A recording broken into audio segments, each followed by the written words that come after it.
نحمدہ و نصلی علی رسولہ الکریم اما بعد فاعوذ باللہ من الشیطان الرجیم بسم اللہ الرحمن الرحیم السلام علیکم ڈیئر ویورز۔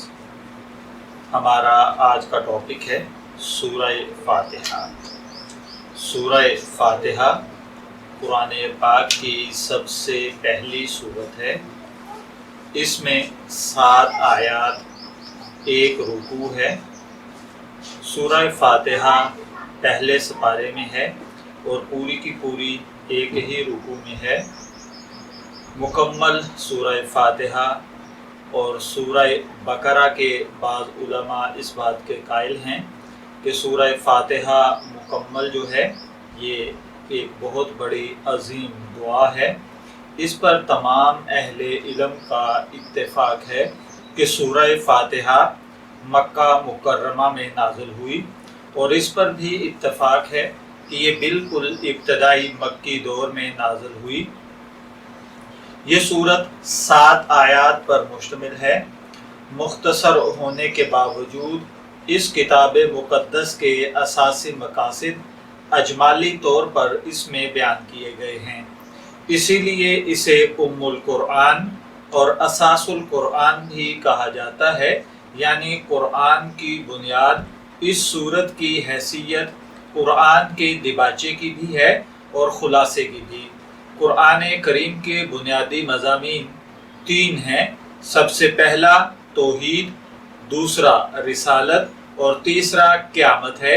اس سورت کی ابتدائی 2 آیات اور چوتھی آیت میں توحید کا مضمون ہے، تیسری آیت میں قیامت کا ذکر ہے، 5ویں اور 6ٹھی آیت میں نبوت اور رسالت کی طرف اشارہ ہے۔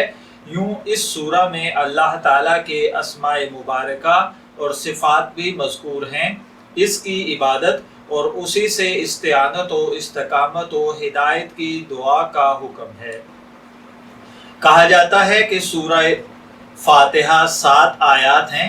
یہ بندے اور اللہ کے درمیان میں ہے، اور عجیب کن حیران کن بات یہ ہے کہ یہ آدھی اللہ کے اور آدھی بندے کے اوپر ہے، یعنی 7 آیات، 3.5 آیات اللہ تعالیٰ کی اور 3.5 آیات بندوں سے متعلق ہے۔